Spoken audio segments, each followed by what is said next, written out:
Minsan talaga, mahirap maunawaan ang mga puso natin. Lalo na sa sitwasyong minsang nagpaluha sa nakaraang sana makalimot ang puso mo upang mabigyan ng pagkakataon na muling masilayan ang pagmamahal na sana hindi pinakawalan.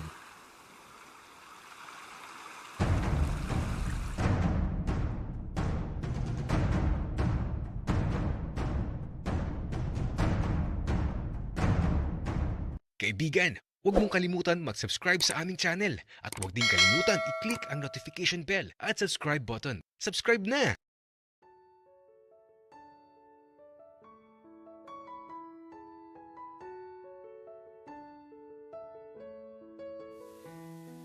Gusto ko nang lisanin ang lugar na to. Dahil kung mananatili pa ako dito, tila ba muling bumabalik ang nakaraang sumugat ng husto sa puso ko.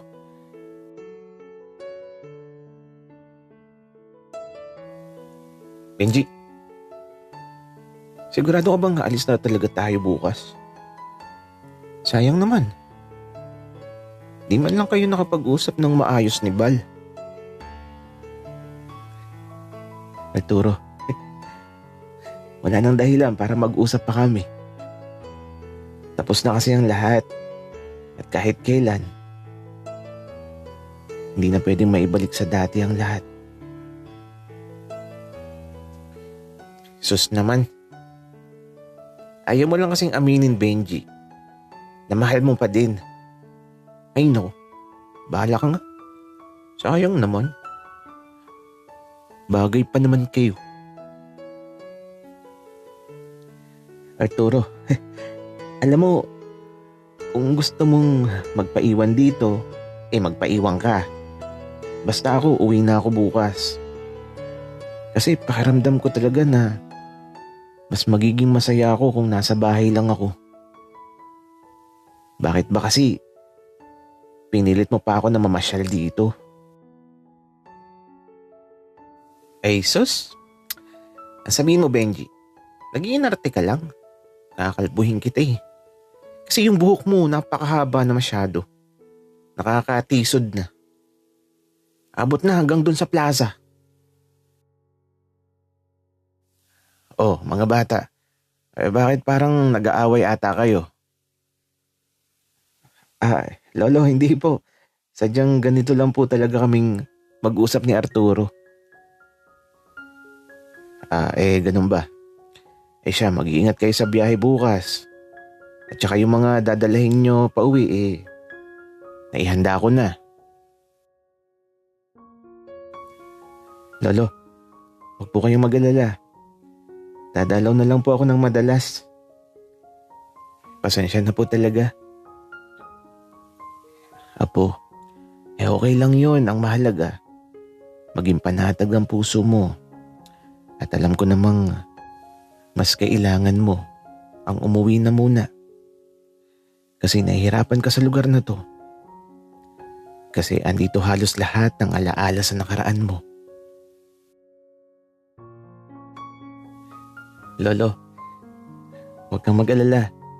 Promise po pagbalik ko, masaya na po ako. Apo, siguraduhin mo yan. Kasi ayoko nakikita kang umiiyak. Opo, Lolo. Pangako po. O siya, matulog na kayo at maaga ang alis niyo bukas. Kaya ito, iniwan na kami ni Lolo. At habang nakahiga ako sa kama ko, ay naku, si Arturo ang kulit.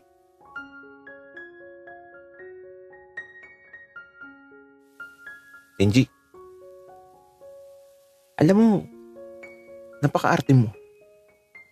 Ikaw na ngayon sinusuyo. Tapos ayaw mo pa. Naku, kapag talaga nakahanap ng iba yan, saka ka magsisisi. Di umanap siya ng iba. Wala na akong pakialam, Arturo. Kasi siguradong maglolo ko lang ulit siya. Talaga ba, Benji? Ay nako, Ewan ko sa'yo. Bahala ka na nga dyan. Basta ako, ang masasabi ko lang, bagay talaga kayo. At eto, hindi na ako sumagot. Kasi kahit anong pilit kong isipin, naalala ko talaga ang gabing yun.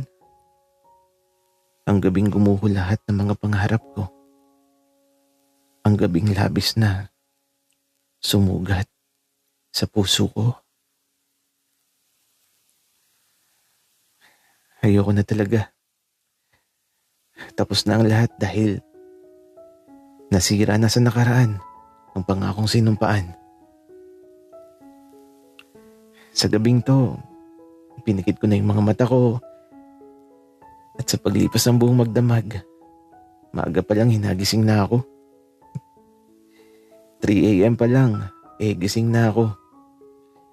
Ginising ko na din si Arturo at eto, kumain na kami kaagad tapos konting ligo at eto, aalis na kami.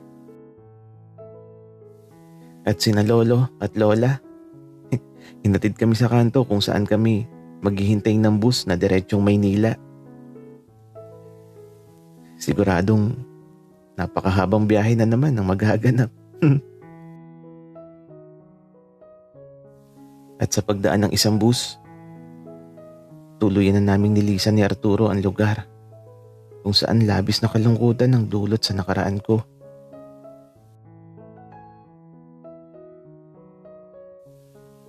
Benji, okay ka lang ba? Oo naman. Okay lang ako, Arturo. Ikaw ba?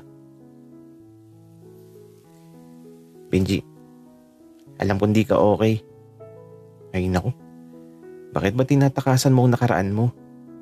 Maging matapang ka naman kahit minsan. At saka, bigyan mo ng pagkakataon ang nagpapahirap sa damdamin mo. Kahit isang pagkakataon lang. Ewan ko, Arturo. Kapag kasi nakikita ko siya, yun ang laging unang naalala ko. Kaya kahit anong pilit kong muling buksan ang puso ko, natatakot ako na maramdaman ulit yung kirot na dulot ng sugat sa nakaraan. Kasi sobrang sakit, Arturo. Walang kasing sakit. Pasensya ka na, Benji. Pero bakit naman ako? Kahit sobrang sakit gusto ko. Gagi ka talaga, Arturo. Ibang sakit naman yung sinasabi mo eh. Ay naku. Namimiss ko ng masaktan ulit. Pero teka, ano ba yung naamoy ko? Parang mapanghi. Ikaw ba yung Benji? Kanina ko pa talagang naaamoy yun. Gagi ka talaga, Arturo. Ito yun no, yung ipinadala nila lolo at lola. Yung mga pinatuyong isda at pusit. Ah, okay. Akala ko naman, Benji, kung anong mabaho na naamoy ko. Arturo, mas mabaho, mas masarap. Uy, ano yan, Benji? Ikaw may nalalaman ka ng ganyan ngayon. Biro lang yun, Arturo. Tara na nga matulog. Kaya ito, habang nasa biyahe, natulog lang muna kami ni Arturo. Napasarap talaga yung tulog namin, kaya lang, dahil malayo talaga ang nilalakbay namin, ito, nagising kami na nasa biyahe pa din kami. Excited na ako makauwi. Tapos, siguradong matutuwa si Papa sa pasalubong kong mga kabibi. Halos kalahating sako ang napulot ko. Maganda yun na pang design sa mga halaman ni Papa. Pero, pagka uwi ko talaga, matutulog lang talaga ako ng buong maghapon. At panatag na ang kalooban ko kasi malayo na ako sa lugar. kung saan nasaktan ako ng sobra sa nakaraan ko. Wala nang Bal na mangungulit sa akin. Sa wakas, matatahimik na din ang mundo ko. Nakakainis talaga yung taong yun. Buti na lang at umuwi na ako. Wala nang sisira sa araw ko.